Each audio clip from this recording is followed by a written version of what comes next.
First thing you want to do is set your jack up. Don't lift the tire up yet. You want to use a 3/4 ratchet to get the lugs off, or you can use an impact wrench.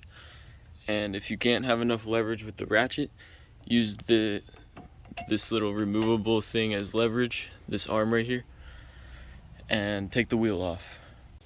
Alright, next thing you want to do, once this wheel is removed, put the wheel under the car for extra safety when having this jacked up.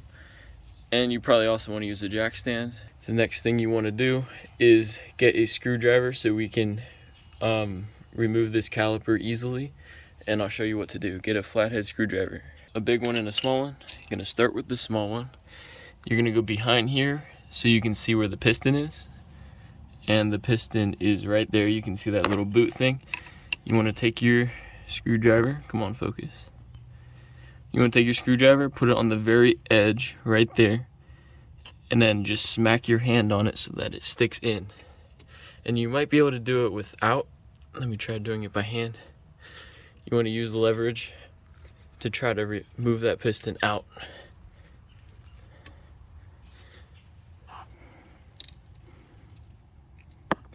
Once I get that freed up, I'll show you what it looks like. Alright, once you get your screwdriver in, you'll know.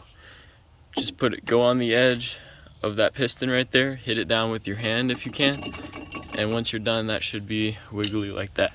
You can also test that your caliper is loose by squeezing it, and you can see that the boot moves, which means you'll be able to pull this off really easily. The next thing you want to do is remove the caliper, and all that takes is removing these. They look like, I believe they're 10mm bolts that connect this caliper on, one right here and one right here. Just follow where the boot is, take those off. Alright, so it's actually a 12mm that you want to use. Put it on the loose side and then give it a little crack and it'll come loose.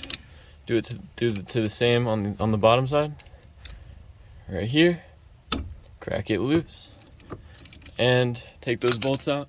And when you take this caliper off, set it on top right here, or you can put it on the tire if you put it closer, so that this line doesn't get obstructed. Now what you want to do after you took the pads out, don't worry about these little clips falling out, we'll put them back in later.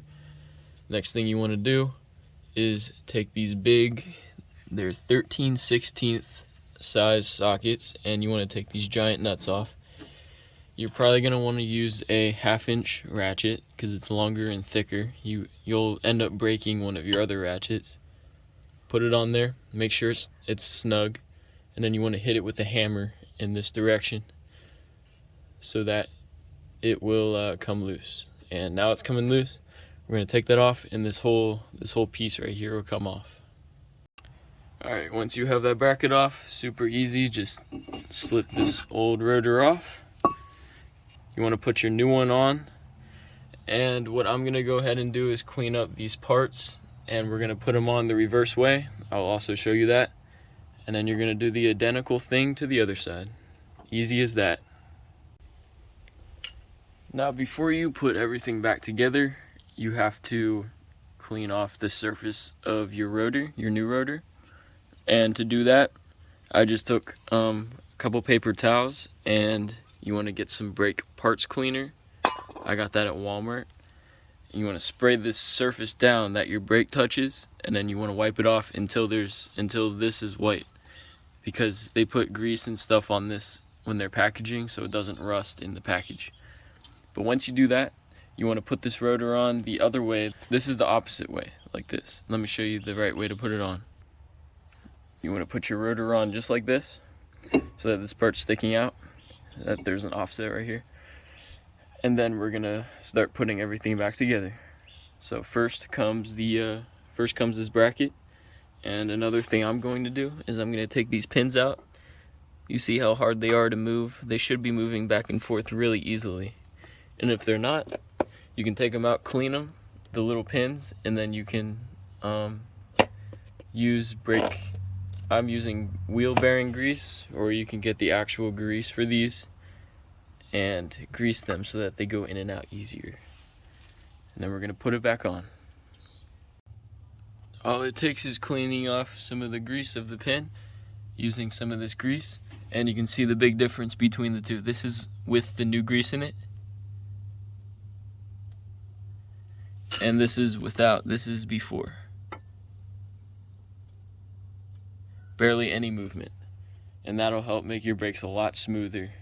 Another thing you want to do is clean these little clips here or get new ones. And then now you want to put the caliper back on. It's as easy as that. If you put new pads in and your caliper doesn't fit, you can put a clamp right here on the edge of the piston and right here and squeeze it until that piston goes back in. And then you just bolt it back up and you're all good. I would also clean this one more time just in case you touched it. Alright, this is what your final repair should look like. Your new rotor's on. You put the caliper back on with the 2 bolts, 12mm bolts, and then you put the bracket back on that holds the caliper, and you tighten all those bolts. There's 4 of them total. You tighten all 4 bolts, and now your rotor's on. It's okay if it's a little wobbly. It's going to correct itself when you put the wheel on. And make sure you put the wheel on and both sides are level before you tighten down your nuts. And you are good to go, my friend. Do it to the other side, replay the video if you need to. Let me know if you have any questions in the comments. If you have any tips to add them down there too, and I'll pin it.